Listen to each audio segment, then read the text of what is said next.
we don't know how to act. Yeah, I'm pointing out facts. If I point a finger, that's point of attack. He'll point who's next. Flag on the plate, now I'm causing them death. We bet on ourselves, so what you expect? A die-hard fan, never live with regret. Yes, sir. Go to my neck. Go to my neck. Burgundy flex. Who wants the smoke? We bringing it home. Beat my gas. Look how we step. Who we got next? Step on the right, step on the left. Who do we rep? Commanders. Where's my soldiers? Right side. Commanders. Where's my soldiers? Left side. Commanders. Where's my soldiers? Watch the middle. Commanders. Where's my soldiers? High off the way that this sound, they turn up as soon as they feet the ground. I am not playing around. I hit them, I bet that they feeling me now. Welcome, one and all across the nation and around the world. I welcome you all to episode 29 of the Commanders Gridiron Report here on October 18th, 2024. I'm your mother, father, and co-host, Drew Willingham, and we are back for one more episode. Now, this is episode 29. I covered this team last year when they took one too many.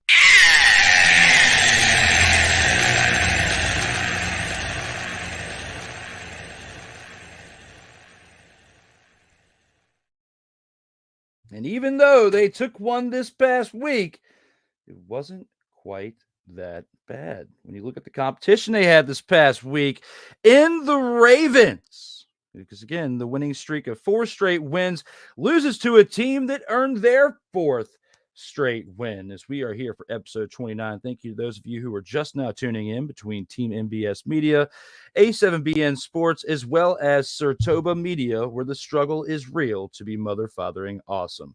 Now, when it comes to episode 29, we've got plenty of things to talk about tonight. We got to review this past week's game. We got to look at this upcoming week's game.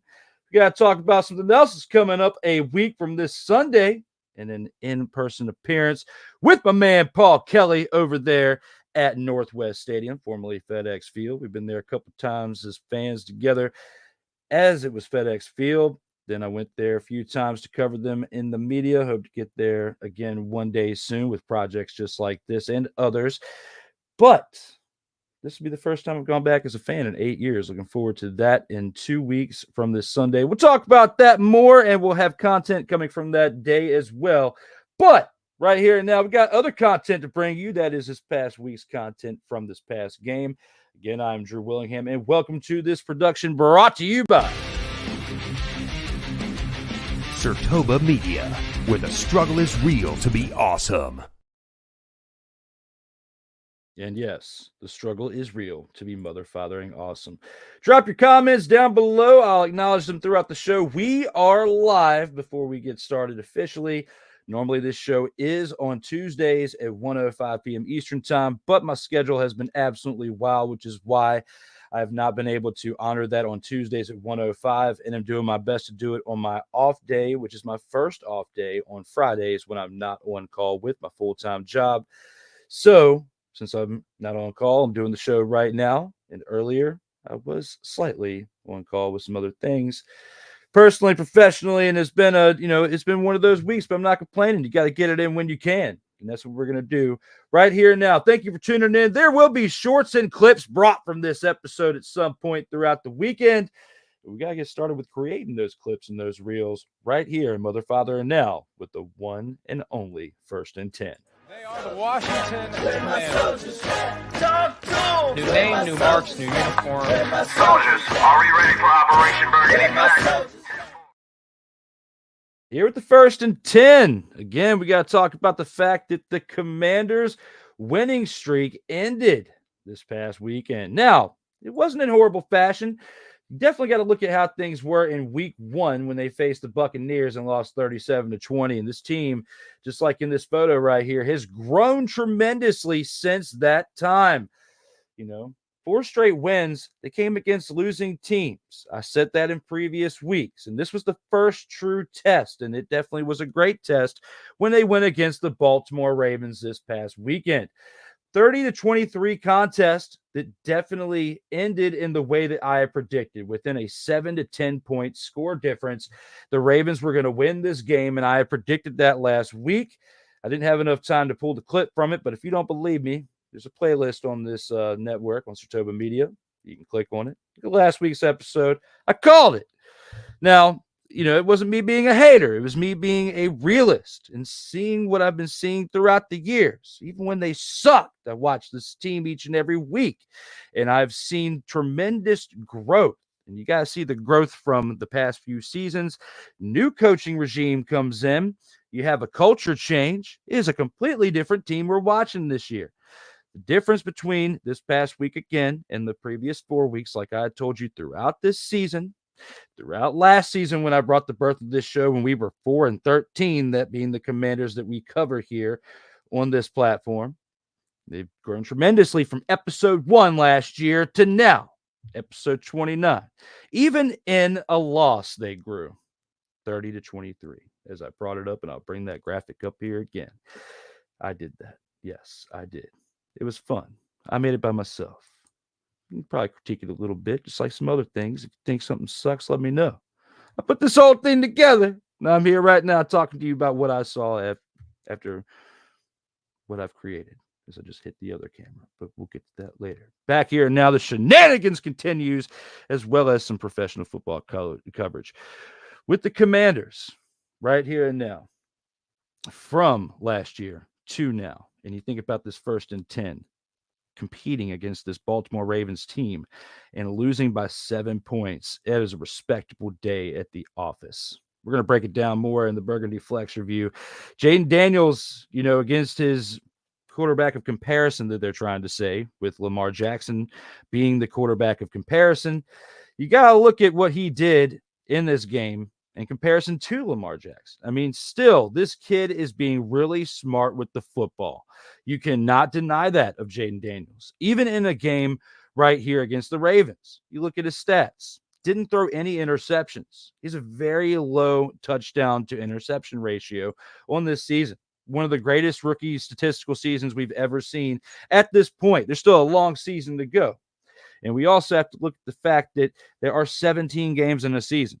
So these records that he needs to break, in my opinion, just like other records we were talking about last year on other platforms like Tyreek Hill and his wide receiver record, you got to do it within 16 games. You've got to do it. If you don't want an asterisk beside it, because in the past 50 years, the NFL has grown from a 14-game season to a 16-game season to a now 17-game season inside of 18 weeks, but they're still being won by. You look at comparison to other leagues like the CFL, where they have two buys per team throughout a season, at minimum, because they play 18 games. So look at it for what it is. And they've got uneven teams in the league as well. That's a completely different story. If you want to see more on that, go look at Total Football Talk Extra. Ding! In the words of my man Kyle Nash. Check that out. It just was produced earlier today with Ryan McCarthy if you want to get some CFL coverage. But that's the difference between the two. Right here and now, with this winning streak ending, if you're a Commanders fan, you still should be looking and feeling very proud at what you're seeing. Because being from the 4-13s and the 6-10s and the 3-13s, but when it was 16-game season when they were before, 5-11s, and all the tough times that you have faced when they were formerly known as the Redskins, then the Washington football team. I like to call them the Washington team of football back then. Hashtag WTF, get a real name. And even though I'm not the biggest fan of the Commanders name, and I've said that publicly on record and other podcasts at points throughout my journey in the past 6 years in front of a camera instead of behind it, I've got to say this. It's been tough to be a part of what we've witnessed. I know fans personally, they couldn't even watch the games, and it was tough to stomach. But you want to see some type of glimmer of hope for the future. And what I saw throughout the past few seasons, there's only really two main weapons that are still with the team. Well, I mean, you can make an argument for De'Ami Brown and Jonathan Allen on the defense, of course. But mainly the two biggest standouts that have been a part of the rebuild have been Terry McLaurin and then Brian Robinson Jr., who was recently added within the past year. And then he was a rookie, and we saw what happened with him and where he's come from then to now.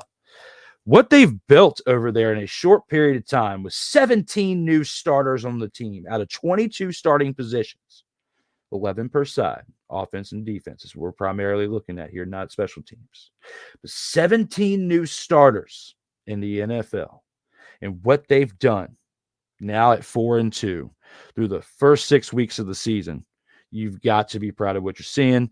If you're on this team, the absolute confidence level is at an all-time high. From what my peers out there have reported, who I've still kept tabs with and seen what they've done, to just watching the game itself live. And then also, I got to throw a plug out there. I'm not sponsored by them, but the NFL Plus app, I mean, it's kind of like what you pay for Netflix. It's like $14.99 a month. But you can go back and watch every single replay of the game. They've even got the condensed ones of the main highlights. And then, of course, the shorter clips with what you would see on like YouTube and everything. But you can get a more in-depth analysis, and that's what I enjoy. And that's how I'm able to actually talk about the NFL like I do on Total Football Talk. And the same thing here with the Commanders Gridiron Report, which we'll break down here in the next segment mainly. But here with the 1st and 10, we just have to acknowledge. And as we say acknowledge me.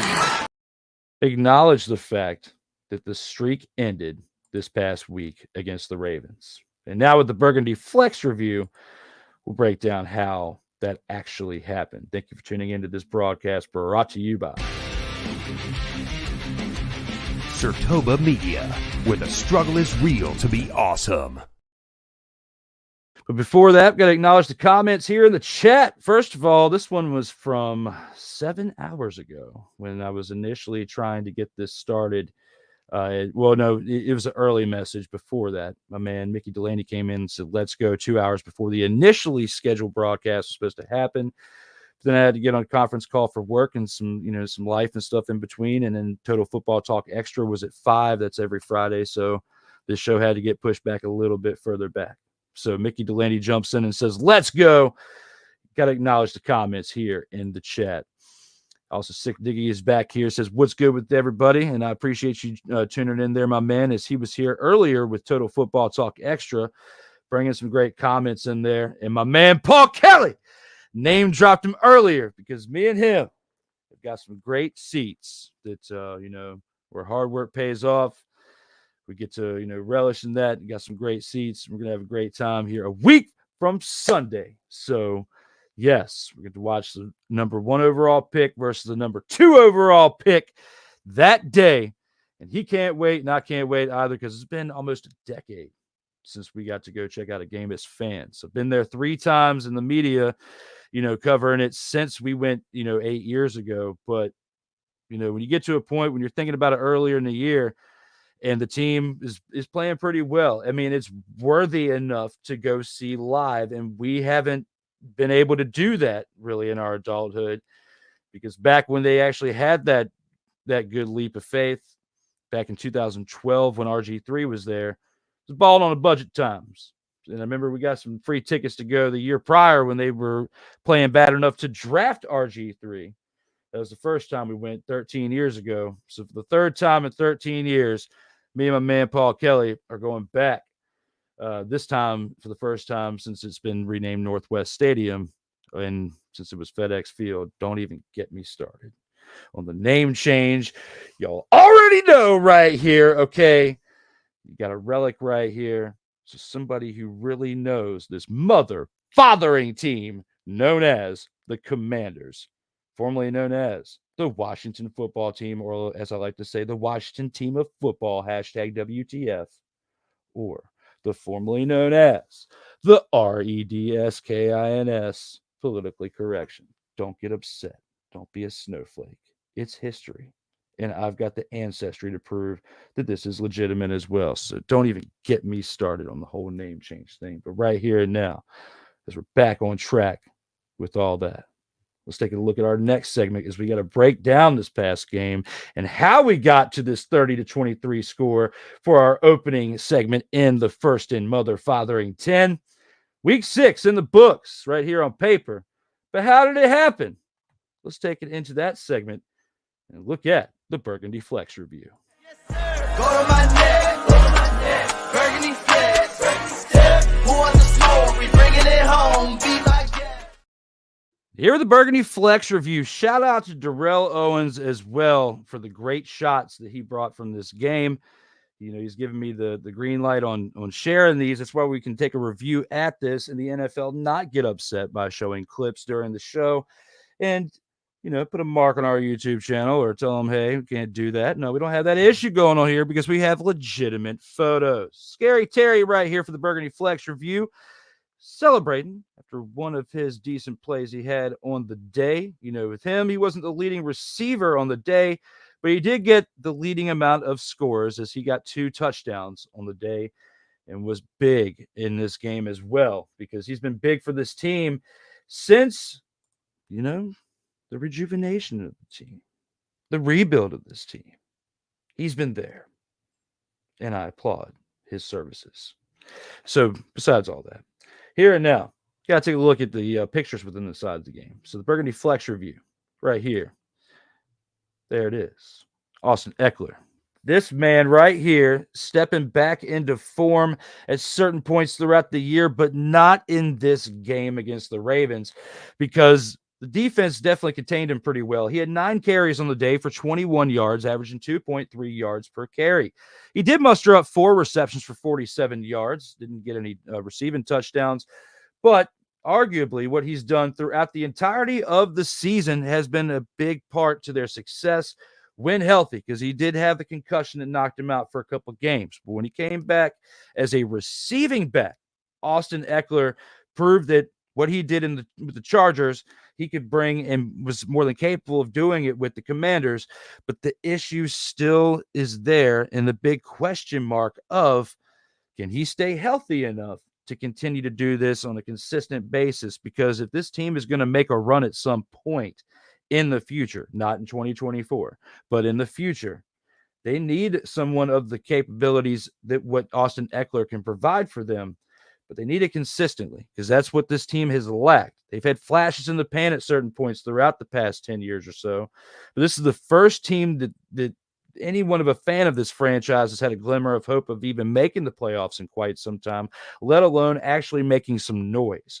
And making some noise would be to get in the playoff round and win, and we'll get in the playoff round. I mean, the wild card round, host the first round game at home, you know, win the division, host that game, but then actually win that game. Because throughout the times that the team has made the playoffs in the past 20 years, they, except for the first wild card round that they had in 2012, they have been eliminated that first round. They haven't even made it to the divisional game.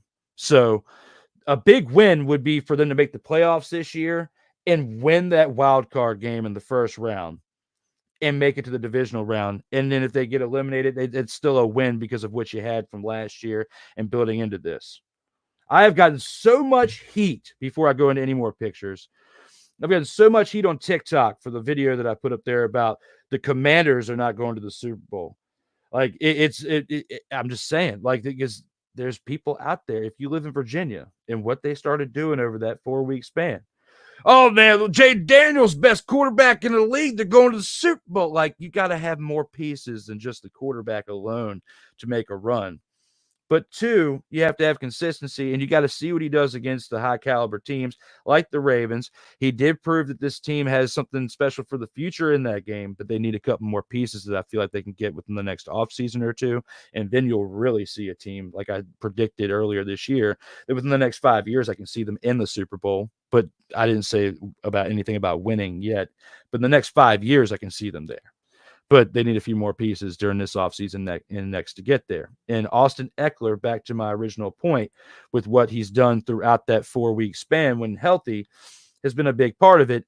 But this week, when you can only get 9 carries on the day for 21 yards, you can't establish a running game. When your quarterback has more established yardage on less carries, you have to look at that for what it is, and you got to regroup. And Austin Eckler might not be the best, running back to have as your starting running back, which is what happened in this game because Brian Robinson Jr. was out. once back and healthy, back in the RB2 role where he shines, I feel like they're going to revert back to where they were during that 4-week span. But we have to see against another good test. And I feel like that test is going to come during week 8's contest with the Bears, because the Bears have a lot to prove and the Commanders still have things to prove against a decent team out there. And they did so this past week with the Ravens. You look right here at Jaden Daniels in an RPO play. If you don't know what an RPO play is, that is a run pass option, which is what they particularly call a lot within their plays throughout a game.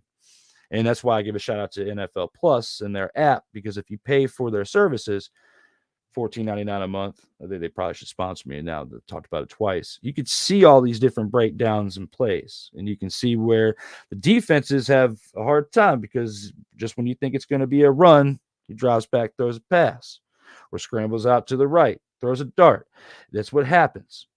But when you look at this right here, when you look at the look on his face, the determination, the fire, the drive, the will to win, with his story that he had going through LSU, very similar to what a gritty background of what this team needs.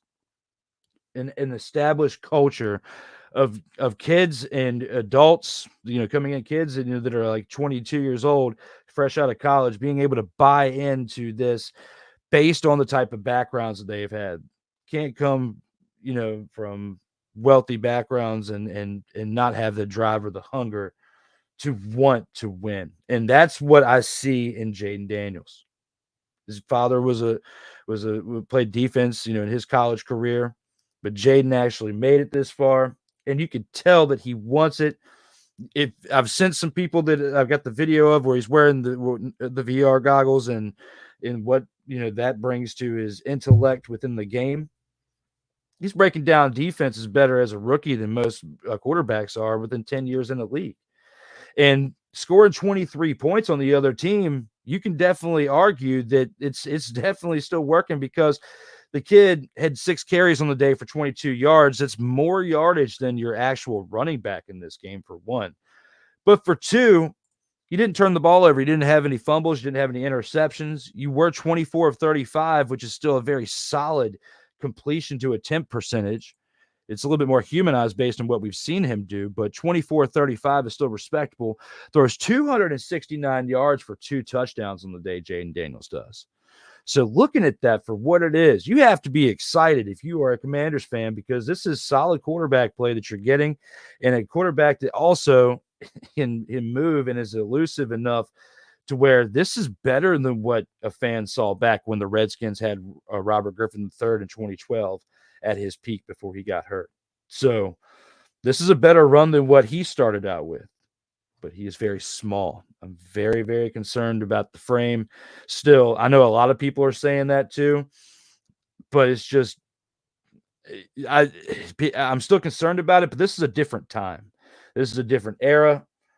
I'm worried they're going to play well enough to where they stick with the Commander's name. But if it happens, it happens. We already have the history, and the lineage is still there. They still carry all that within the franchise today. So it is what it is. We'll deal with it. But you got to adapt and move on. And that's what this is. Adapting with the name change. And they're still the same team, just different ownership, which is something we clamored for a very, very long time. And you're seeing that with this pick right here, the number 2 overall pick in Jaden Daniels. Now, Zach Ertz right here, another big impact on this day as far as the positive part of it. When you look at what he did, he was the leading receiver on the day, 4 receptions for 68 yards. As far as the yardage, he was the leading receiver. Noah Brown was right behind him with 4 receptions for 58 yards. And then Scary Terry himself, led the day as far as the touchdowns. But Noah Brown right here making the effort for the catch over the defender for the Ravens. Look at this right here, this shot by Darrell Owens that he got in this game. That just goes to show you how much more competitive this team is, because we didn't see this type of competitiveness from the Commanders last year when they were 4-13. Sam Howell was getting absolutely whacked back there when it came to the sacks. And then the offensive line was a little different. Nick Algoretti has helped establish the offensive line like really, really, really has helped establish that offensive line, because that they needed someone. He's not Jason Kelsey like what he was for the Eagles, but he's pretty close.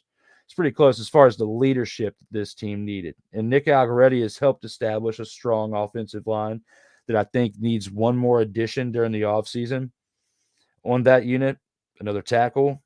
We'll get to that later on. But right here and now, that's why this team has been able to score points. It's the defense that really needs help on the other side. And, the Ravens defense celebrating right here after a play that they made on the Commanders offensive team, because again, they still did only hold them to 23 points in comparison to the 30. Gave up a decent amount of points on the day, but still, did well enough that they deserve to celebrate in this moment, in this review. You look at Lamar Jackson on offense.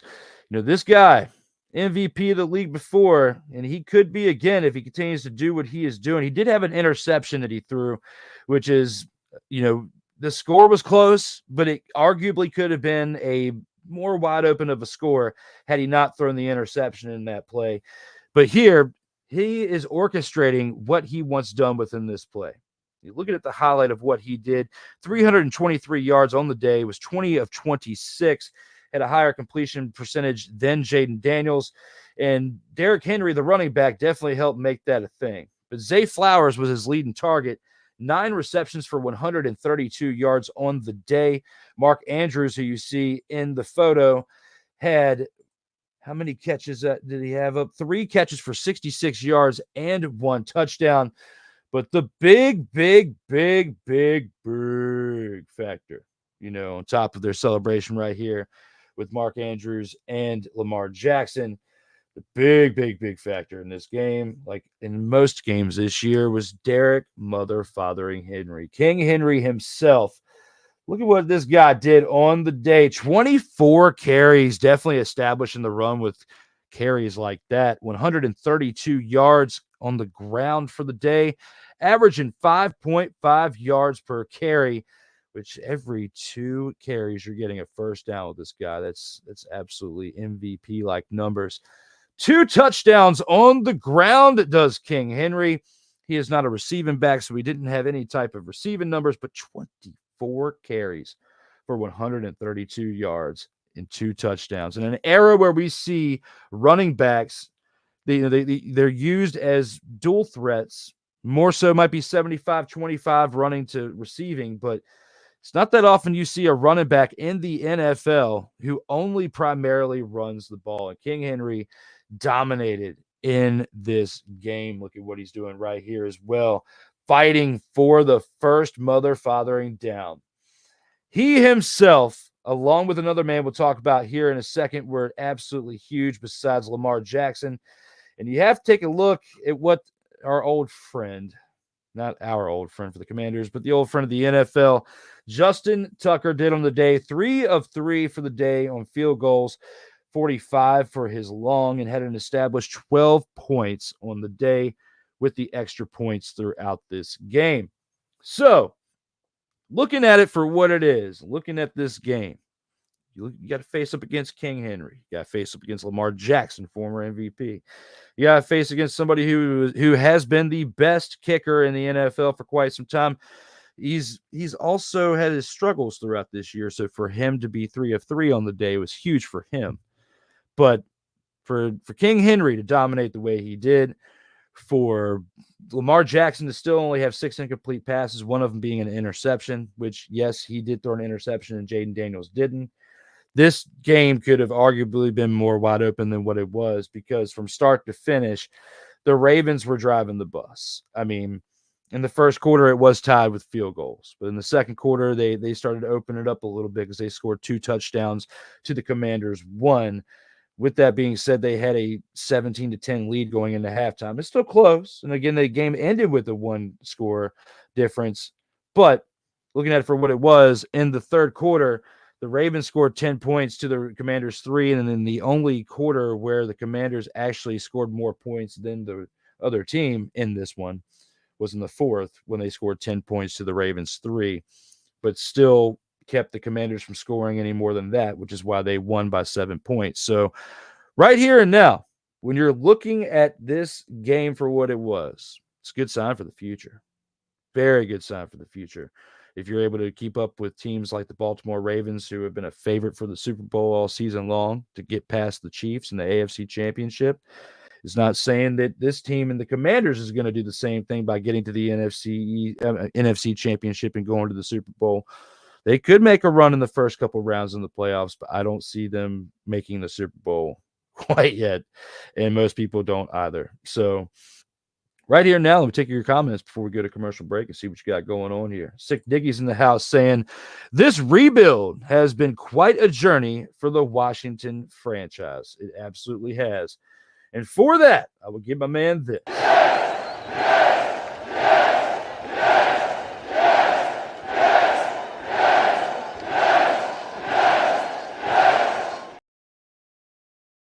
Absolutely was. You got to look at that for what it is. Our next comment here, Sig Diggy also says, this game is going to be a battle of the defenses, and it was. And both defenses got exposed to an extent. Washington still needs help with their secondary.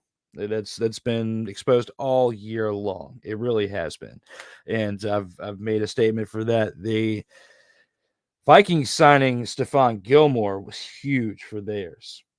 Had the Commanders signed Stephon Gilmore, I would be in what he's doing for the Vikings, in the role that he's playing, and how he can potentially help mentor the younger generation that's there as he's on his way out the door, but can be a part of something that's a contender on the way out one more time.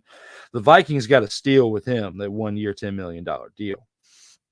Right here, the Commanders, if they had him, I feel like they would have a really good chance to win this game right here against the Ravens. And I would have spoken about it in a different way, especially after what Stephon Gilmore had done throughout the first, few games as a Viking. So put it for what it is. But we're not at that point. So the Commanders, and this is going to continuously happen throughout the rest of this year, unless they make a big splash before the trade deadline. They need help with the secondary. And they also need about another tackle on the offensive line, make an adjustment there, have a little bit more support, maybe another tight end because Zach Ertz isn't going to be around but so much longer. They've got to prepare for that, and a legitimate replacement at tight end would be another one that I would say too. But yes, it was a battle of the defense in this past game, and both defenses gave up a decent amount of points than what they're accustomed to because of the level of talent that they were facing on offense. So definitely a good point there, Sig Diggy. Austin Eckler showed that he's got plenty to contribute, especially with Brian Robinson Jr. and Jeremy McNichols. Yes, but Brian Robinson Jr. was out this past game, which is why they took the hit on offense as they did with the running game, because Jaden Daniels, 6 carries for 22 yards as your leading rusher. That's very bad. I'm not a fan of your quarterback being your leading rusher of a game anyway. That's too much, strain to where when you need to make a very good throw in the fourth quarter and with like 2 or 3 minutes left, run a 2-minute drill, and your quarterback's out of gas because he's been running around all game, even though he's in really good shape. That may not happen right now, but I'm looking for the future, okay? Trying to keep him healthy. We've already seen what running around like a chicken with your head cut off did for Robert Griffin III, and then not handling all that well, because, that was an injury situation that was different. But running around and relying on that's what cost him. Here with the RPO system, where Jaden has the choice to throw it or run it, where they're rarely calling running plays for him, it's smart because it's testing his intellect as a quarterback. And we've seen it work on both sides, with him not only just picking the right times to run for the most part, but to pass it. So that's why I feel like they need to help a little bit more on the blind side for the tackle in this offseason. Look at a move for that, because where he's gotten hit and sacked when he's dropped back, that right there is shown that most of that's come through when it's the penetration through the blind side. So looking at that for what it is, you got to expect that going forward in this season, especially when you see it in a game like this past week against the Ravens. And I'm not going to be mad when I see it, because, there's a lot more when you dissect this team from the past. So much negative you could throw out there. I'm able to talk about more positive now than I am the negative. And that's a great thing, especially when you look at what they did against the Ravens. But they need Brian Robinson Jr. to remain healthy. And if he doesn't remain healthy, that's a big blow. That's like if the Ravens didn't have Derrick Henry, because they don't have established running backs in there as their backups for a secondary option for them to rely on, because Justice Hill had 1 carry for 2 yards. Zay Flowers is your receiver, and he had 1 carry for 2 yards. And Justice Hill was one of the running backs last year. So when and that's your 3rd and 4th running back. For the Ravens, your secondary running back for the day against the Commanders was your quarterback, who had 11 carries for 40 yards on the day. So, again, well-balanced contributions, like Sick Dicky is saying, from your running backs definitely makes a big difference. Brian Robinson Jr. is the number 1 running back there, but he wasn't in the game this past week. Jeremy McNichols has been, great in short spurts, but in this game right here, he was next to non-existent when he has 2 carries for 9 yards. So looking at that for what it is, that's more of a testament to this Ravens defense. Their defensive front is absolutely nasty in a good way. And I've enjoyed watching them. I just wasn't looking forward to the outcome of this because I knew it was going to be one big. It wasn't really a stinking, but it was the type of one that you can live with. But it was this.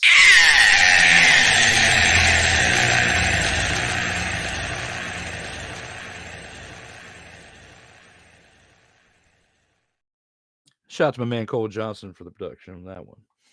As we go through the comments, still 24 for 35, 269 yards, and 2 touchdowns. Daniel showing his potential and intelligence. Absolutely.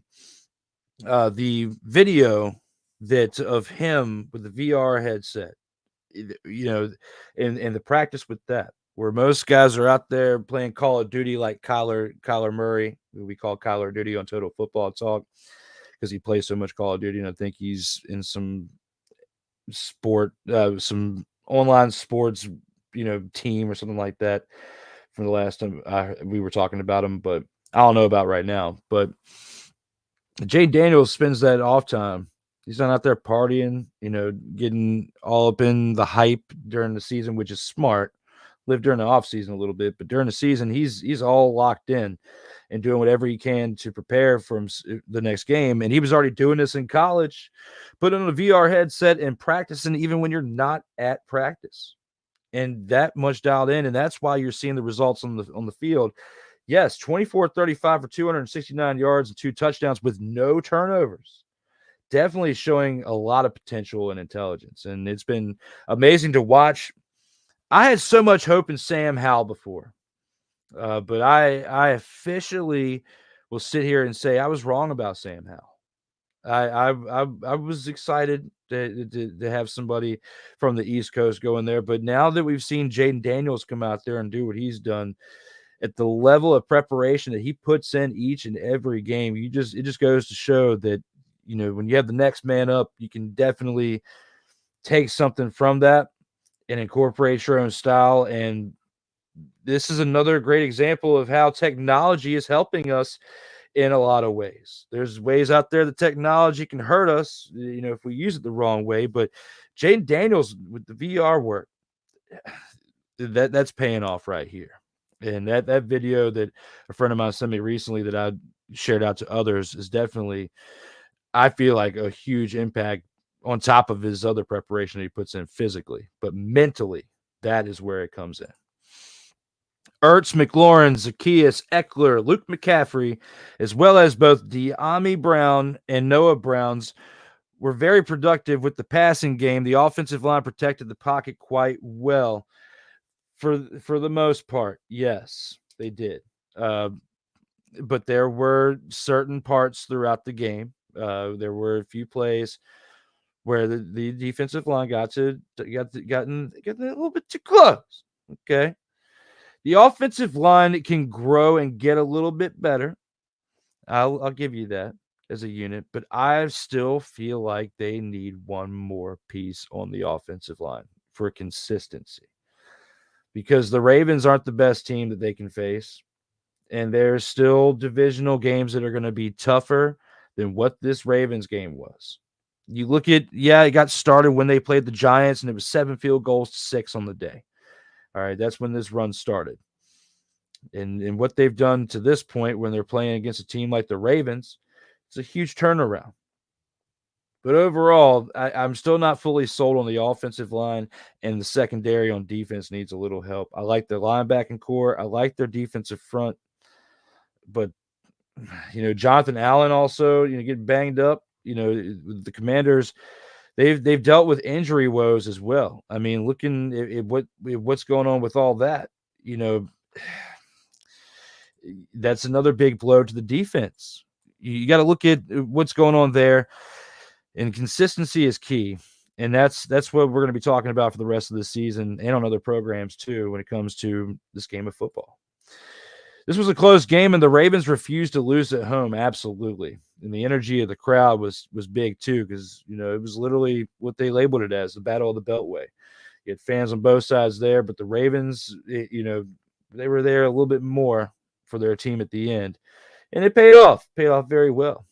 Derrick Henry has paid dividends for the Ravens rushing game. Absolutely. And we talked about that earlier with those 24 carries that he had in the impact that he had on the day. Jonathan Hart says, we got Ben Sinnott at tight end. I know I butchered his last name. Yeah, I mean, it's all good, but I still know what you meant there. And shout out to you for your comment over here, but and joining us in for the first time. But when it comes to Commanders Gridiron Report, we talked very highly of Ben Sinnott when he was drafted, but he's been pretty quiet ever since he came into the league in comparison to what Zach Ertz did on the day. And we're going to talk about that a little bit more. We do have the MVPs of the week that we're going to show up here with the Soldiers of the Week here after our first commercial break in a few minutes. But stick around, and you'll definitely, I think you'll be impressed with who we got for the MVPs of the week for both teams. Because, it was that close of a game where I actually did it for both teams this week. Either way, both teams were very competitive, hence this being a close game. Yes, very much there, Sick. I definitely agree with that. Lamar Jackson still showed that he can't rush the ball instead of handing it to his running backs. It's now a bad habit, yes. The good thing is, I want to say this.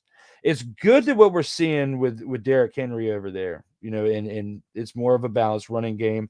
It's also saving Lamar Jackson from potential, injury that'll be detriment to your season or your future beyond. But your backup, your running back too, your RB2, your backup running back, Justice Hill, he was there and part of the team last year. The lack of production out of him, you can't have. I get Lamar Jackson still being mobile and getting 40 yards here, 60, 70, 80 yards there. But you can't have that production out of your secondary running back, because at some point you can't run Derrick Henry into the ground. It's proven in the past that at some point the wheels are going to fall off. You're going to have to find ways to get him to about 15 to 20 carries per game. This game, they needed every bit of those 4 extra carries to get them into position to win this game. So in games like this, he's going to have north of 20 carries per game. I get that. But they've got to have a good option at backup. For one, if something happens with Derrick Henry, but for two, to ease up on those carries and have somebody else they can rely on, maybe not to the extent of Derrick Henry, but throughout to give him a breather here and there to extend his career and extend this run to where the Ravens might be able to do more than one Super Bowl championship with this duo together. I feel like this team can get a Super Bowl with Derrick Henry and Lamar Jackson together. But seeing games like this consistently of north of 20 carries per game, I'm very concerned about that for the Ravens. I will say that. The Commanders will need a couple backup running backs. They do. They do, because and this is another thing you got to look at too, Sick. This is what I was talking about earlier. What is the number one thing that affects your running game? What's the number one mother-fathering thing that affects your running game? Your mother-fathering offensive line. And that's where it all comes into fruition for the blind side protection and handing the ball off. because the plays where the running back gets the ball, whether it's McNichols, whether it's Eckler, whether it's Brian Robinson Jr., had a brain fart for a second. Forgive me. It's been a long week. Those three running backs. Whether it is Johnny Go expletive yourself running back there, you need to have maximum protection on the blind side when you are making these types of runs. And you can have Jeremy McNichols going back there and going off like he did previous couple weeks with Brian Robinson Jr. when you have that 1-2 punch, when you have consistent blocking, but you have to be blocking against the type of defenses that can give you that type of glimmer of hope to get the win. Do they have that glimmer of hope right now completely? Not my opinion. That's why if somebody says they're going to the mother, father, and Super Bowl, I have to shut that expletive down. As we're expletive it completely up right now in this moment. Hopefully, they'll pick up a few in the offseason. Yes, I hope so. I hope so too. Along with a nice upgrade at cornerback, defensive back position, help out that secondary, because that's what has gotten exposed in the games that they have lost. Primarily in the first game, they've grown a lot since that first game against the Buccaneers, and learned a lot of themselves and their opponent, because they can potentially see them again in the playoffs if they do win the division and face them in the playoffs. It can potentially happen. Whether it's VR or guys playing Madden NFL, they should still watch footage of previous games to find every edge they can get. Oh, absolutely. And that's why, unofficially sponsored, they need to sponsor me with what I'm about to say. You can see all that on the NFL Plus app for $14.99 per month. I am privileged enough to where I can afford some expenditures at some lengths and spoil myself for everything I do. And I do pay the $14.99 a month because I don't pay for Netflix anymore because I hardly watch it. So with it being the same price, I canceled Netflix during football season to watch NFL Plus and stay up to date with football so I can talk about it on Total Football Talk Plus and with you here on the Commanders Gridiron Report. So thank you all for tuning in to this show tonight, as we have more to talk about with this team and the upcoming game this weekend. Challenging tough games build character at Drew Willingham. They are trials by fire and can either make or break them. Oh, absolutely they can. Agreed at Drew Willingham. The offensive line is paramount to any rushing or passing game. Jonathan says, if we can get pressure of the edges, our cornerbacks will be fine like the Browns game. Yes, but you have to look at what you were playing against in the Browns game. Deshaun Watson. It's not hard to contain that, because that's why they traded Amari Cooper, because there was no chemistry within the two. And Deshaun Watson, no matter who he's throwing the ball to, he could have Devontae Adams for all I care, and they're still not going to be able to have success. So for the Browns. So that makes your defense on the other side look good. There, in just certain ways where the defensive secondary for the Commanders has been exposed, they've also been helped to look pretty good, mediocre at worst, when it comes to playing against teams like the Browns that don't have anything as far as chemistry. You can have all the talent in the world, but if you don't have chemistry on there, it's not going to work out. And that's how it was with the Browns, because the chemistry is one, but also Deshaun Watson has had his head up his rear end ever since getting moved over from the Texans and all the stuff that went through during the offseason. And you can look at what my man Cole Johnson says on Total Football Talk with the antics and the grab and the towel. He's got it down pat. But yes, I'm with you on you can get pressures, from the cornerbacks. But you got to look at who you're facing in the moment as well. And again, you could have 10 of the greatest people on the team, 10 great players on the team doing great things, being great at blocking on your offense, great tight end, multiple wide receivers, running back. Nick Chubb's coming back from the injury that he sustained. That was one gruesome injury too. I'm glad he didn't come back. He's not coming back until after we faced them. But the Commanders played well enough that with Nick Chubb, I think they could still have won that game. But regardless of all that, if you have one player on your offense that is out of sync, when you can't throw a football, can't throw it accurately to save his life, then what are you doing? Like, you need to get into the film room or get into go do some push-ups. I don't know, some squat. I don't know. I don't know if this is like the closest thing to the yips in baseball, because it's the biggest thing I can compare it to. Is it's like you forgot how to play football. It's like in baseball, they forgot how to throw the ball from one end of the diamond to the other, making the play. Whether it be a pitcher to the catcher, or a third baseman to the first baseman, or hell, even a Chuck Knobloch, who was a second baseman, couldn't throw the ball from second base to first base on a ground ball. Don't get me started with baseball. I love baseball too. Right here and now, Sean Watson's got the yips, and that's what made the secondary look good. Jonathan, thank you for your comments. Keep them coming, everybody. Appreciate the participations. We still have 4 more segments to go, but for me to keep this energy, because I know you got to admit, this energy's father and awesome here on a Friday night, as I've been hyped after working 40 hours the past week in my regular career to be here, to be able to do this with you and to build something special like we've been able to do with Sartoba Media. I appreciate you, all the fans who've watched it. Appreciate all of you who've had a hand in it, past, present, future. Regardless, it wouldn't be here without you. So I'm hyped. This is fun. Got a beard. Haven't had a haircut in 4 months. I could be going back to the old school ways. Who knows? I haven't made a decision yet. Got the hat on, but what do you think? Let me know in the comments during the commercial break. Should I go back to this look right here? 3.5 years of great hair growth. The championship belt right there. I'll grab it during this little slide as well so we can see it before the commercial break. But what do you think? Think I should go back to that hairstyle right there? Think I should grow it back out? I'd be about 40 years old.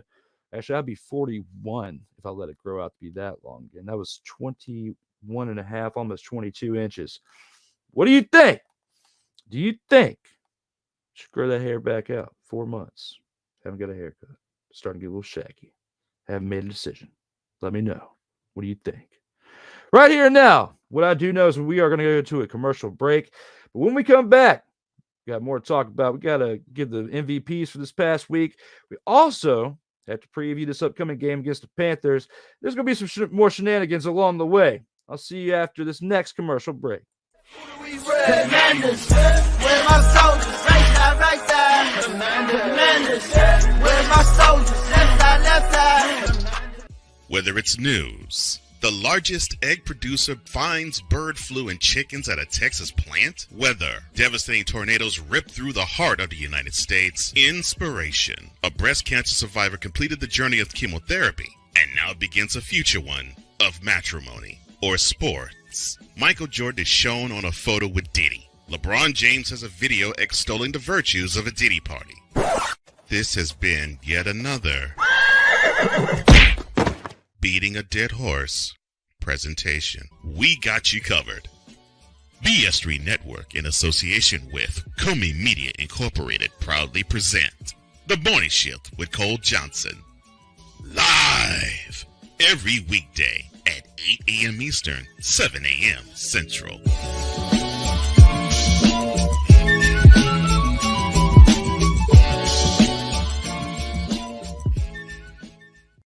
Hey, ladies and gentlemen. Hey, look. Hey, stop playing games. Y'all already know. Go ahead and toss him some Willie Bucks. Ain't nobody playing around. Hey, $sign DWillie87. Go ahead and hit him up on the Cash App and go ahead and give him some Willie Bucks. Look at Drew looking stoic, ladies and gentlemen. Stoic on that $10 bill. So go ahead, slide my man over some Willie Bucks, and we good. That's all I'm saying. We good. I'll some Willie Bucks. Sartoba Media, where the struggle is real to be awesome.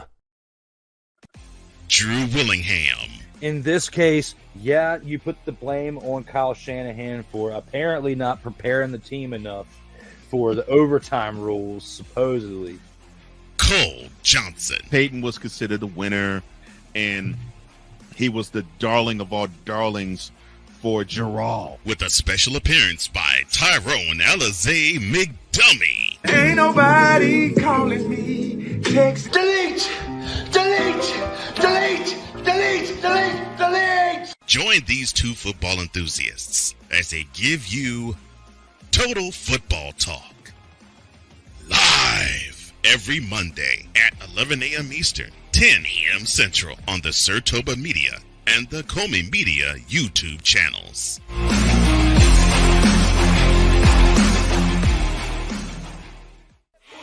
Commanders, where my soldiers? Right side, right side. Commanders, where my soldiers? Left side, left side.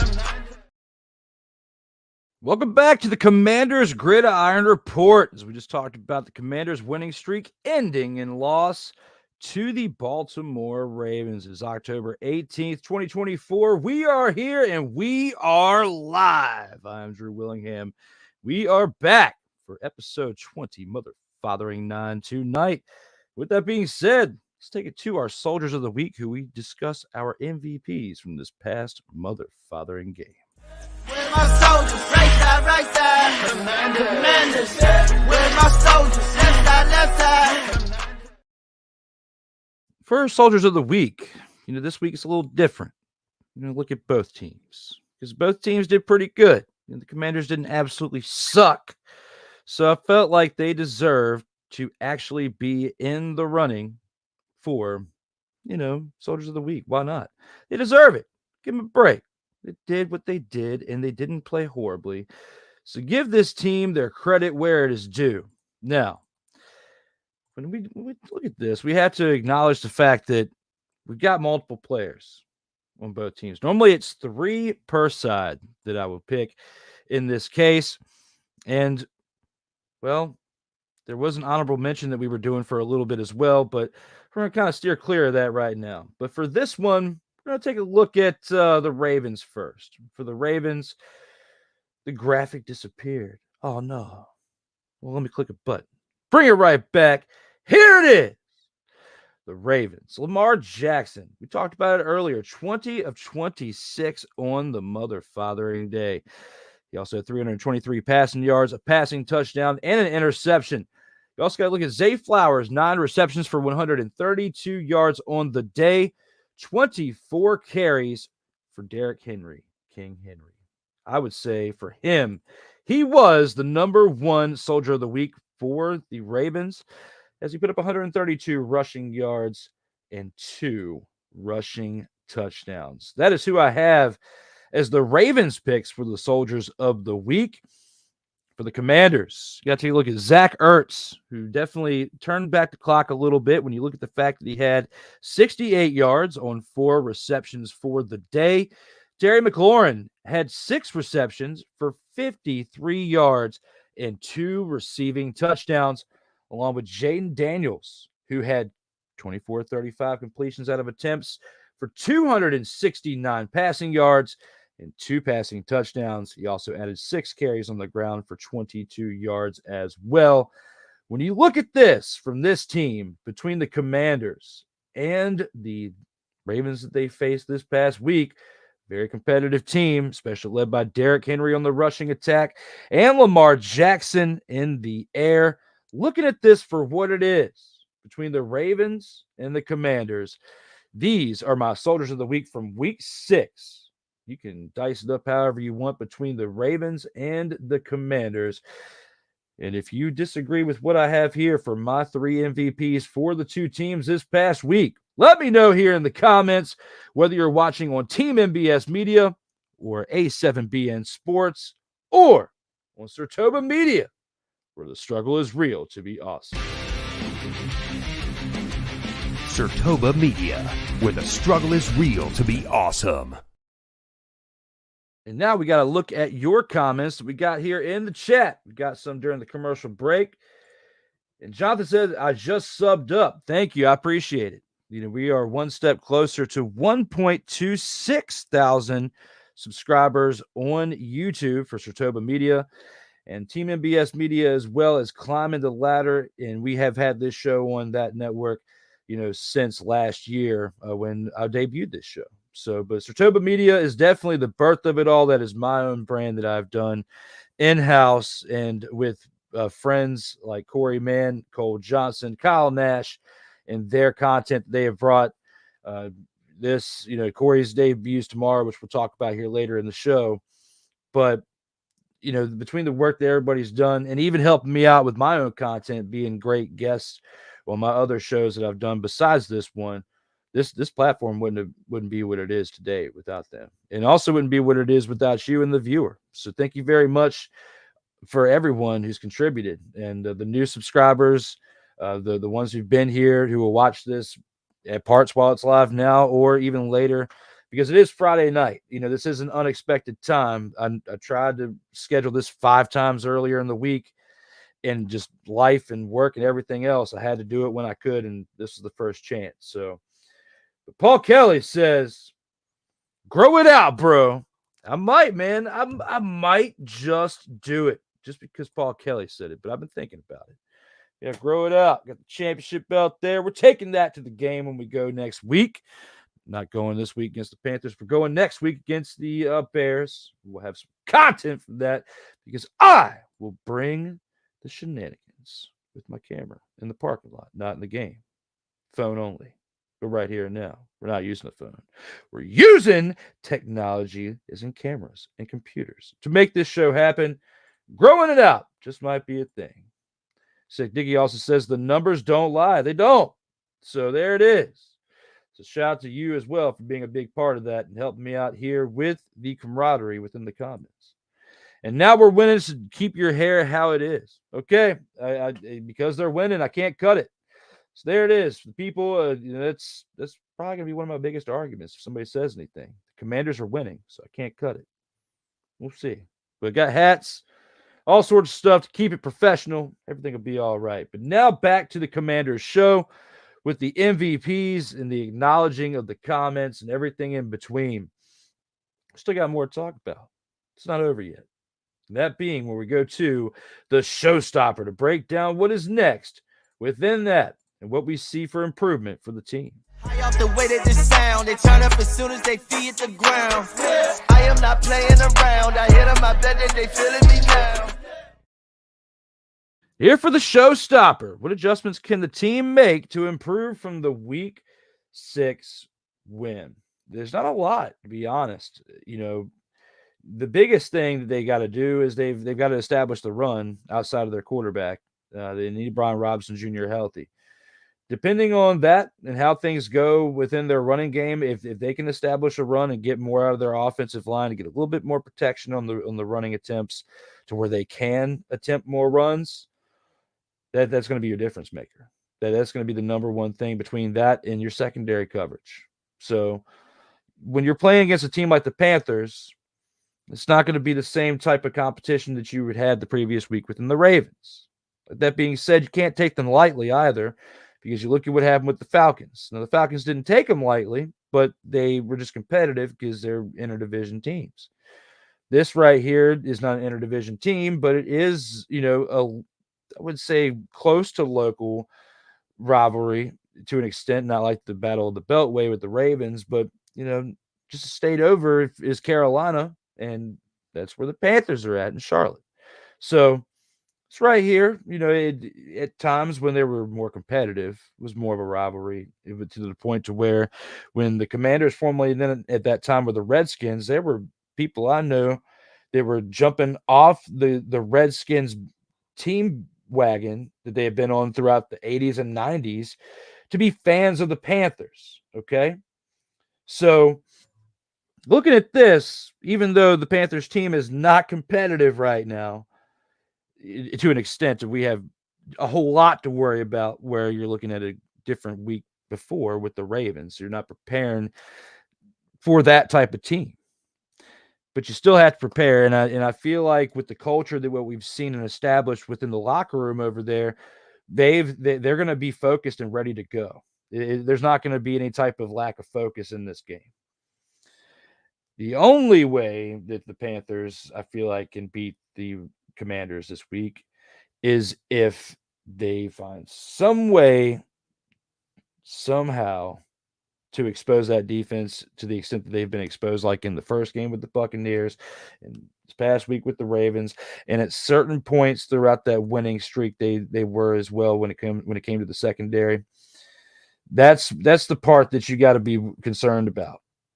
And if you can establish a run, which you should, on this Panthers team, which on offense and defense, their lines for both sides are more like human turnstiles. Just let anything through. Or in this case, when it comes to the offense, just contain them. For the Commanders, to contain them to where they don't get through. It's going to happen. The Panthers front is not that much to worry about. But what you do have to worry about is if you get too flashy too early and you start going for deep bombs, and the secondary exposes that. So, I mean, the secondary gets exposed. So if you go for bombs early, secondary goes and they lay eggs. And the Panthers are able to get some good completions between the Red Rocket, the quarterback, Andy Dalton, and their receiving core, which they really don't have much of it outside of Adam Thielen. And we look and see where he's been with the injuries and everything. So here and now, Panthers, not really concerned about them, but what you do have to be concerned about is the defense of the Commanders being exposed in the secondary again, and the offense is contained, which I, again, still feel like if the Panthers put up points, they're not going to be able to put up as much as the Commanders. If the Commanders can establish a run early and not have to rely so much on Jaden Daniels and everybody stays healthy, the Commanders are going to win this game. But the adjustments that they need to make for this week are that they need to get more running attempts. They need to get more established yards on the ground. And on top of that, the secondary needs to do their mother-fathering jobs. That's all they got to do. Do that, along with everything else you've been working on throughout the past 6 weeks. You're going to be okay. You're going to be 5-2. And then that following Sunday, me and my man Paul Kelly, as I hit the microphone and the camera again, get some hype, are going to the Week 8 game. It has now been pushed back to 4 o'clock. So it's great. So we don't have to get up as early and go to the game. But we are still going to talk over the next week, figure out a good plan, and get there at a good time because we've got to crash some tailgates. I've got to take the camera throughout the parking lot with the championship belt, and we have got to get some great content. Got to rate some tailgates.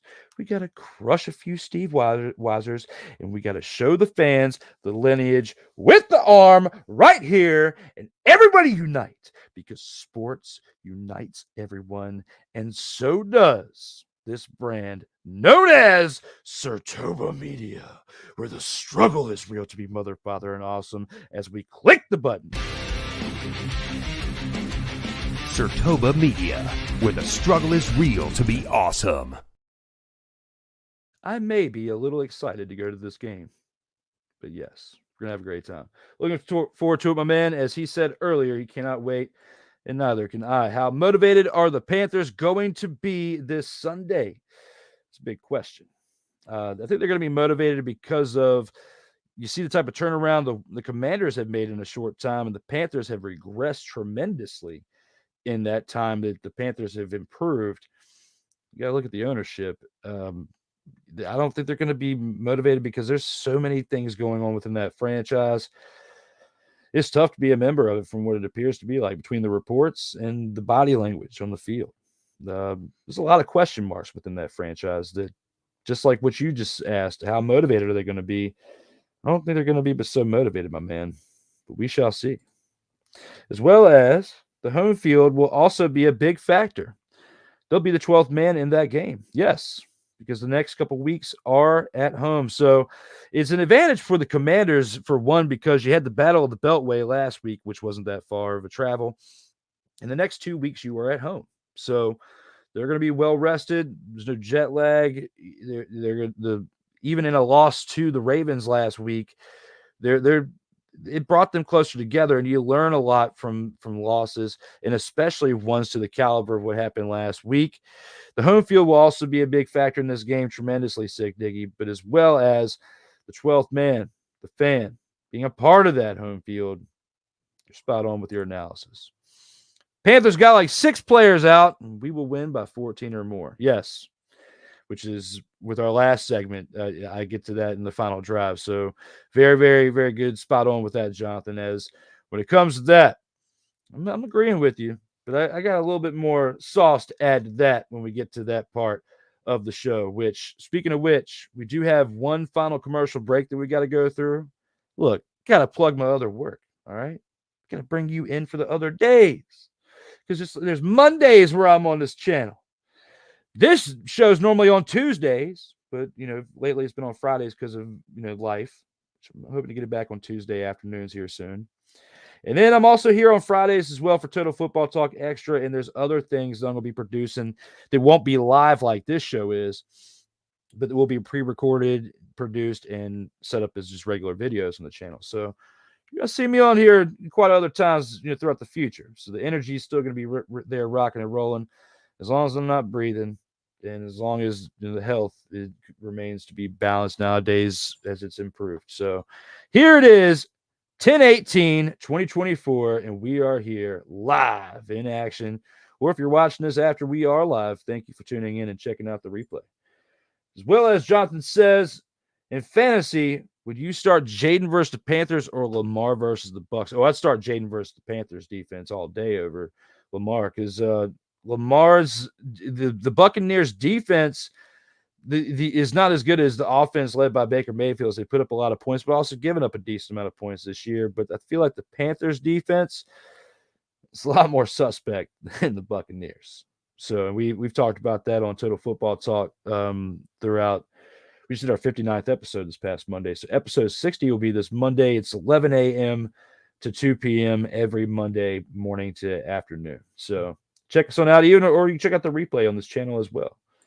And don't worry, at Drew Willingham, the night nurses are always on standby. Yes, just got one phone call away.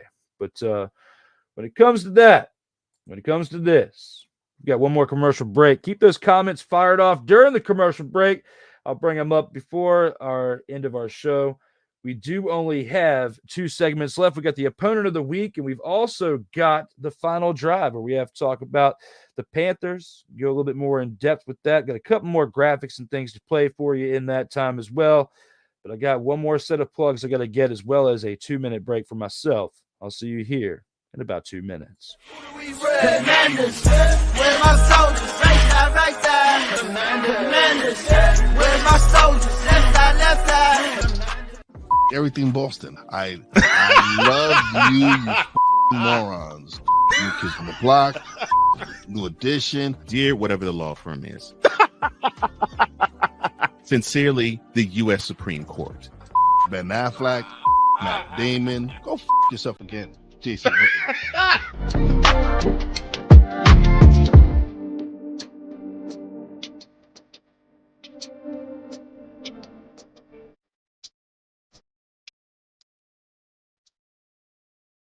Hey, ladies and gentlemen.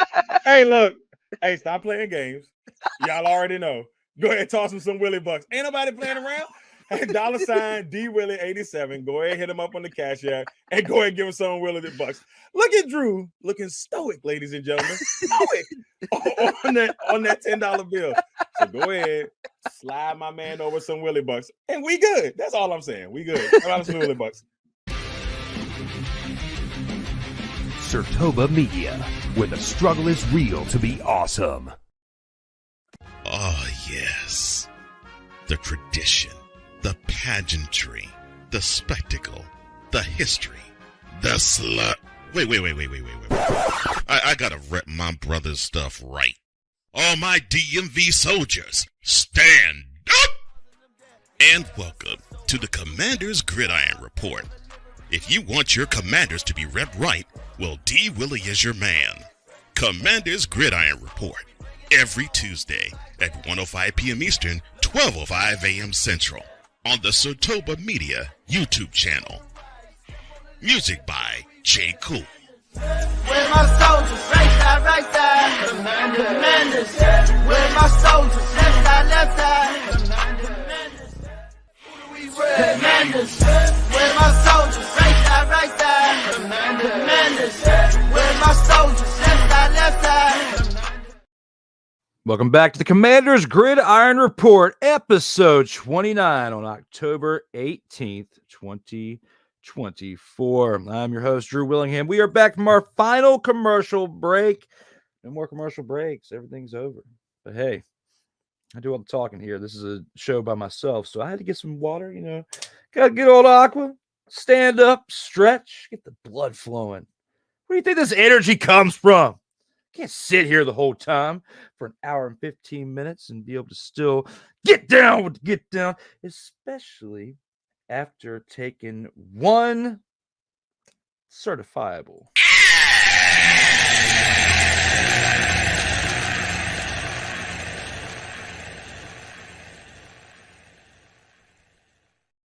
To the face by the Ravens this past week as a fan or as someone covering this team. But sometimes you just have to say this. Hell to the no, to the no, no, no, no. Hell no, no, to the no, no. As far as what you're going to deal with and shake it off, get back on that wagon and get ready to rock and roll, because at least being a part of this team in the fanhood is not like being a part of this one. This has been yet another Beating a Dead Horse presentation. It's not fun to be a fan of the Cowboys right now. Hope you enjoyed that, fans of the Commanders. Now back to the program as we have two more great segments we got to talk about. The next one is the opponent of the week. Look how we step, Who we got next? Step on the right, step on the left. Who do we rep? And again, the Commanders are at home Sunday, 4:05 p.m. Eastern Time. Week 7 action. The Carolina Panthers, who are 1-5 coming into this week, take on the 4-2 Washington Commanders. Looking at this game for what it is. We had a comment earlier I want to bring back up here, as well as this one. We got a couple more with Sick Diggy as well later on, but Jonathan says the Panthers got like 4 players out and we will win by 14. Absolutely. Looking at this prediction right here for what it is. So it's a pretty solid one. Gotta say for Jonathan bringing this up. You gotta give him a shout out for this. Pretty solid take. Especially when we look at the fact that we are going on an in-depth analysis of this game right here. The fact that there are several players that are banged up and not available for this contest. The fact that the Commanders have been on a run the previous 4 weeks, playing against a team that was on a little bit better of a run than them when you think about the talent that they have acquired throughout the offseason. And the one big missing link being their running back, and they've got that with Derrick Henry and doing what they did against the Commanders.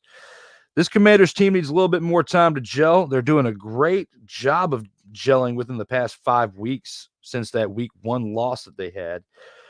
But here and now, going against a team like the Panthers, it's a different caliber of team. This team has been crumbling at the seams for several years. Since Ron Rivera was fired and came over to this franchise, and I'm meaning like the Carolina Panthers firing him, and then he came over to the Commanders and, had mediocre success throughout.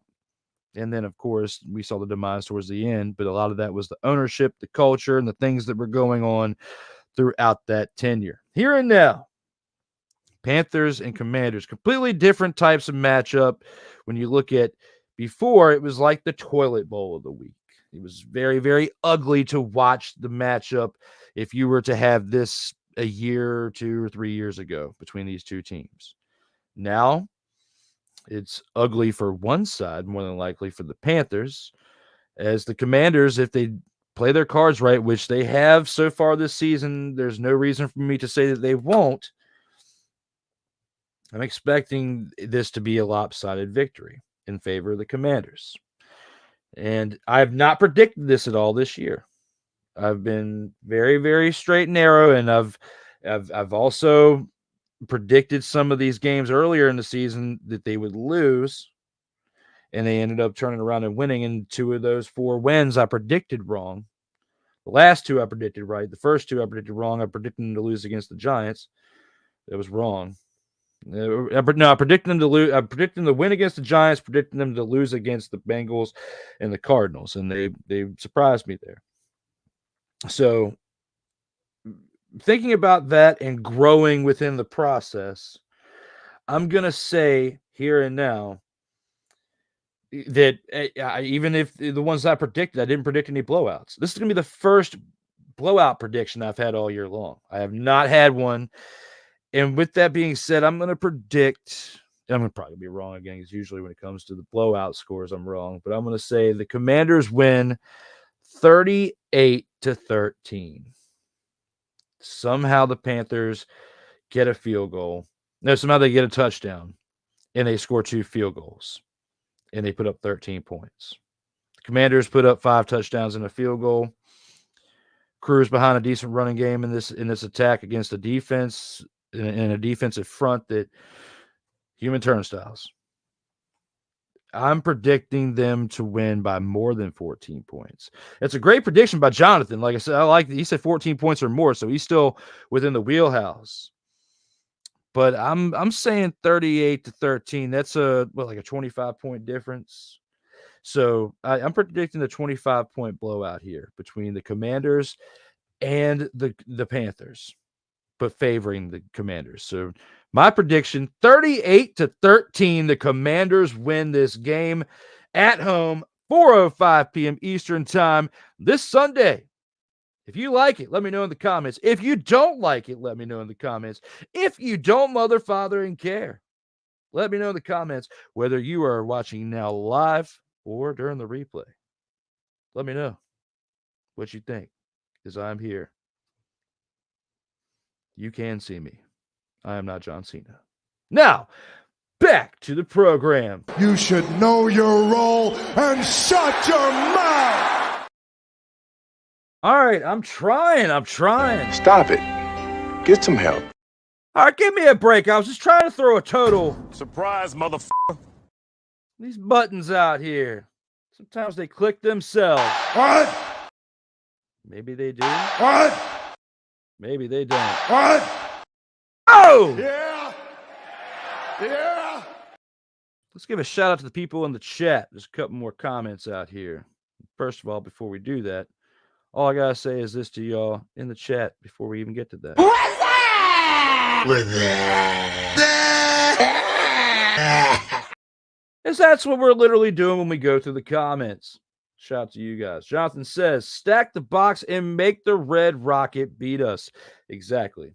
And I feel like the only way the Red Rocket can beat us is if he works magic within the deep passes in the secondary, gets exposed, 10-plus yard passes, 15-plus yard passes. But the Red Rocket is not known for that in this stage of the year of his career consistently.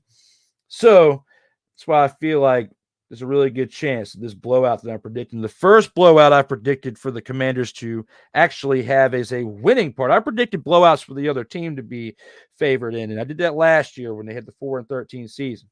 Okay. I've not predicted a blowout victory in favor of the Commanders yet. This is the first time, and it's in episode 29 that I'm predicting this. So we'll see if this actually comes into fruition. But yes, the Red Rocket is going to have to beat us as a result of stacking the box. If that actually happens, I don't think it will, but we shall see. Sick Diggy says, will the Carolina Panthers leave DC with a win? Bishop Bullwinkle, he wants him to be queued up. So again, in question 2, will the Carolina Panthers leave DC with a win? Hell to the no, to the no, no, no, no. Hell no, no, to the no, no. They're gonna leave with that big fat.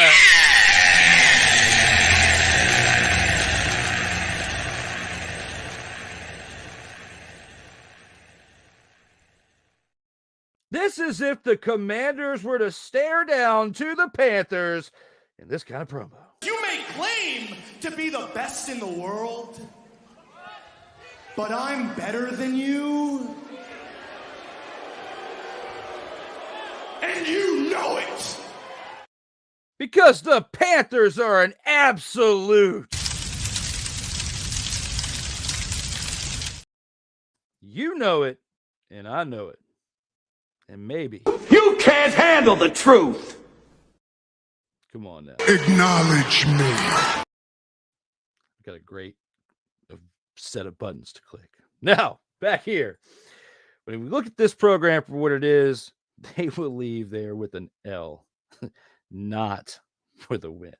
So, but great question there. I see a couple more interceptions, Quan, Martin, and Mikey. It's possible.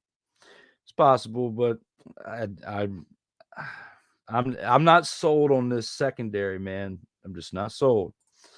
Thanks, I appreciate it. With being the funny as expletive, as I'm trying my best out here to not cuss while I'm live. That's why I censor myself. But when you watch the content that I pre-record, and I will say the cuss words then, and then I will just bleep it out, put it up there. Got family that watches the channel.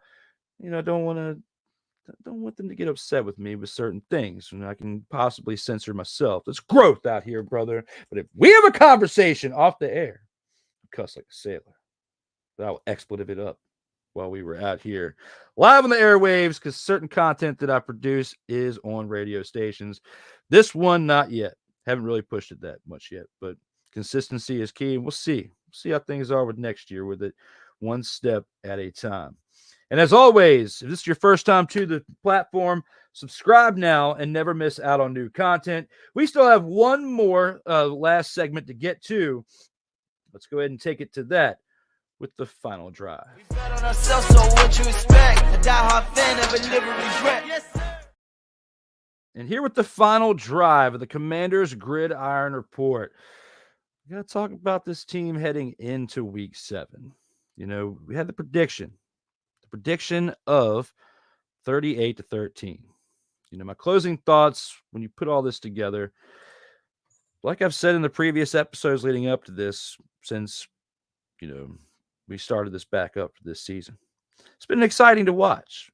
There's been a lot of pain that people with inside this franchise, as a fan, as a player during the tough times, business, you know, the people who are still a part of it, the legends like Doug Williams. Think about what he's had to be as an ambassador of the team for like 30 some years, working within the organization, being a part of this thing. And it's got to be depressing to go to work when you got a team that's under the type of ownership like they had previously. You can see a complete culture shift from top to bottom. Management, ownership, locker room, it's all different. It's a great process to be around. When you're around toxic people who are negative, run their mouth, say negative, I almost did it, expletive. They could bring down a locker room, okay? There are people out there, and I buy into this. This is how I am for the most part. Like, if you try and have a positive attitude and be a little light and have a good time, lighthearted, you know, not take things so seriously at times. You got to take, you know, moments in time seriously, like when you're doing serious things. But of course, keep it a positive mindset on it.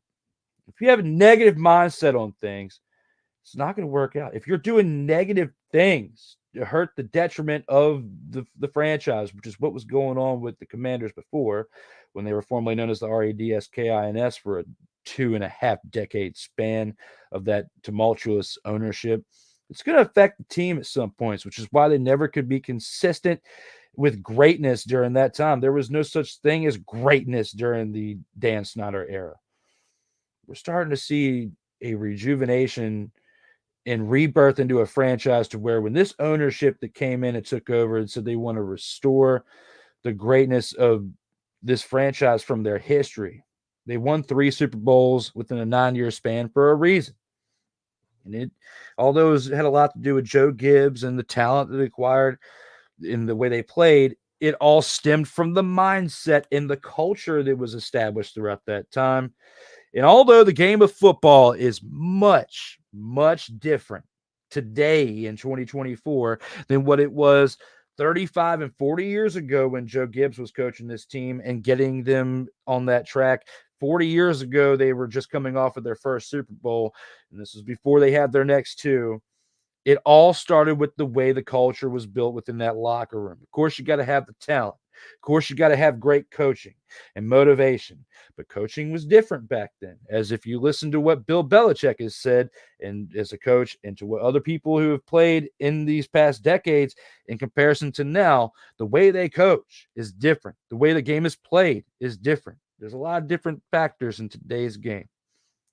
But the main thing that remains is the work we see within each and every down of the game, the results of the game, the scores of the game, uniforms, similar fashion, except for those big condom-looking things on the top of their heads, which for the health and safety of the player, I'm fully sign off on it, but it does look weird. Okay, we'll talk about that on Total Football Talk next week. Right now, it's Commanders, but the Commanders themselves, for what we've seen from the end of the Dan Snyder era to the beginning of Josh Harrison Company era, you got to be excited for what you're seeing. You got to embrace it. And for somebody who's been a part of it all, whether it's covering the team or watching the team as a fan growing up, my past 20 years of adulthood has been waiting for this type of season. Like, and I had it in 2012, 12 years ago, but it was a small flash in the pan because once RG3 got hurt, the way it happened, I knew that it was over. I knew that it was going to be a long time before we saw something quite like that again. And I didn't even think we would ever see a type of rookie season like that again until this year. Kid has got 11 games left in this season. He still has time to continue to make an impact because, again, RG3 wasn't putting up numbers like this early in the season. He can be the first player in a very long time since like pre-Super Bowl era. Correct me if I'm wrong. Sick Dicky, if you're still out here in the comments while I'm wrapping this thing up and can find it in time, since you are the Tony Reality of this show as far as in the comments. Has there been any player in the Super Bowl era that has won the Rookie of the Year and the MVP? I don't think so. I think I remember looking this up not too long. I'm just drawing a blank because it's been a long week. But it's been done. Somebody's won the Rookie of the Year award and the MVP in the season, but it hasn't been in the Super Bowl era. Jaden Daniels can do something RG3 couldn't do. There was talks of RG3 at certain points throughout his rookie year of being in the top 5 in the voting. And I think he did finish in the top 5 of the voting for MVP in 2012, but there was talks of him potentially being the first to do it then. But there were certain parts throughout that season to where he wasn't as good as like Peyton Manning in his first year with Denver, which was that year, and other elite players that were playing in that time, but he was good enough to be the Rookie of the Year. Jaden Daniels has already solidified himself as the Rookie of the Year in a lot of people's eyes, but he could potentially now be the MVP of the year if he keeps playing the way he is, even in games of defeat. The only people in his way really are Derrick Henry, Lamar Jackson, but I think Derrick Henry is going to be more in the conversation than Lamar Jackson for MVP as we get further into the year if he keeps doing what he's doing. Lamar Jackson is taking a step back and been more of a game manager while still doing Lamar Jackson-like things, but in comparison to what we've seen of Lamar Jackson before this year, has looked more like a game manager in certain parts. Jaden Daniels, and especially what he did on Monday Night Football. If he can do what he's been doing in these wins against teams of the caliber of the Ravens in the final 11 games, and especially when you look at the division games too, and finishes this season, 12-5, 13-4. It's going to look really good into the future. I don't think that I don't anticipate them being at that record by the end of this year. I can see that being from future teams, but not quite yet for this team this year. I'll get to your comments here in a second, but I want to look at something and bring it up with you guys before we get closer towards the final comments and wrapping it on up. But, this week they got the Panthers, 4:05. The following week, the game I'll be at, they've got the Bears at home at 4:25. Then the following week, they travel to New York, take on the Giants for the second time this year in the second of 6 divisional games. Keep in mind, they're going to get the Giants out of the way where they have the 2 games, but they haven't even played the Eagles or the Cowboys yet. And this is in the next 3 weeks. After that, you host the Steelers at home on November 10th.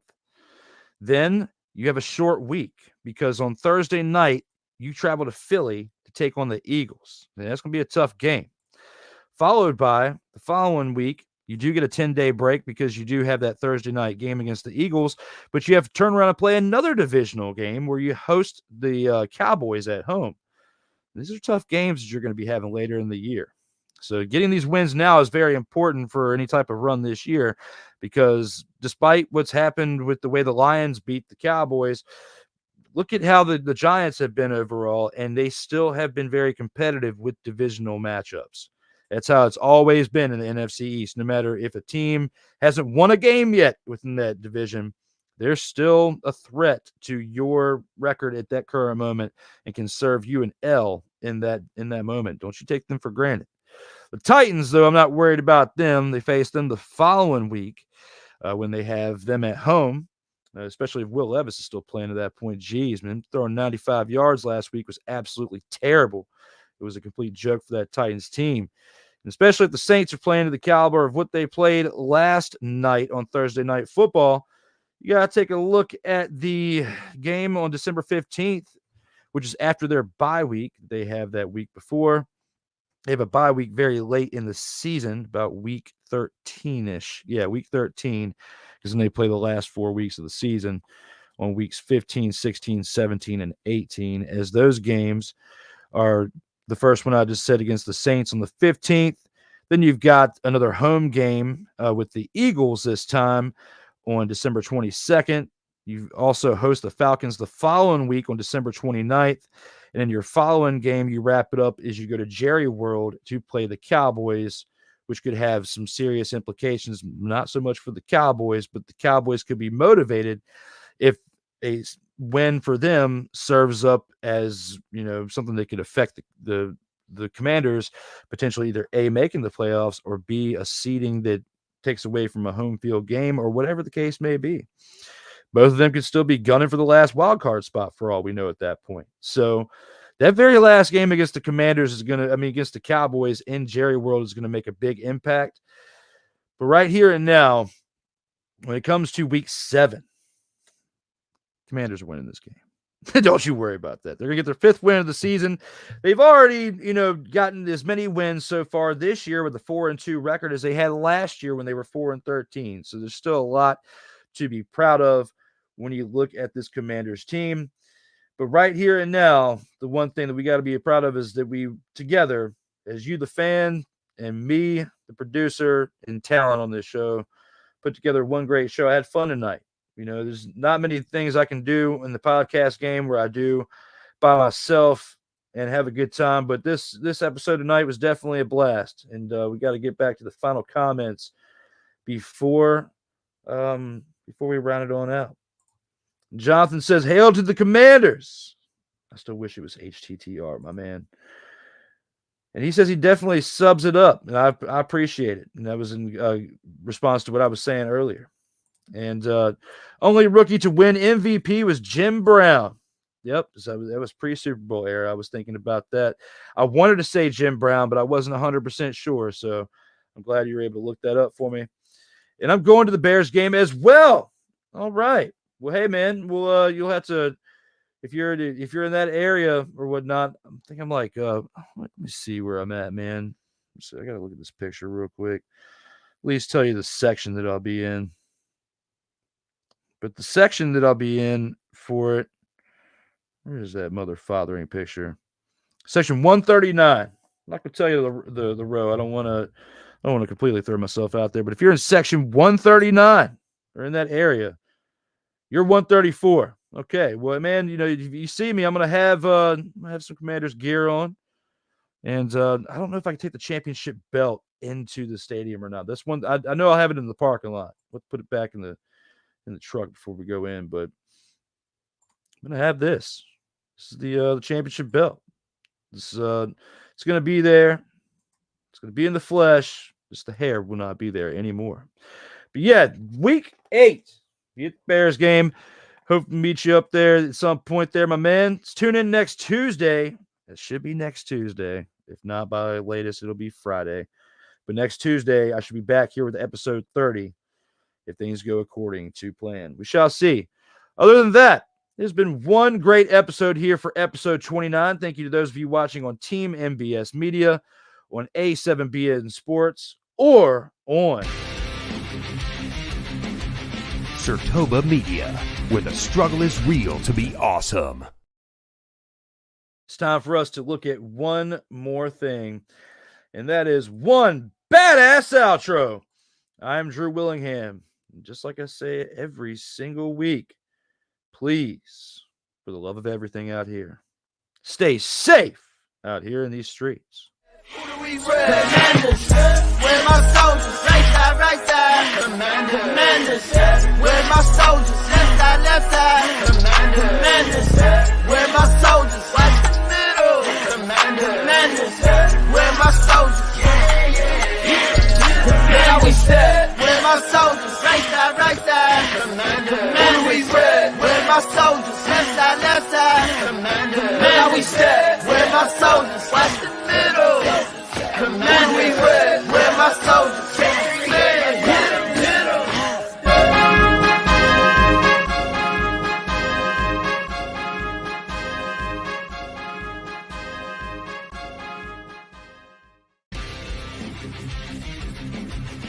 Sertoba Media, where the struggle is real to be awesome.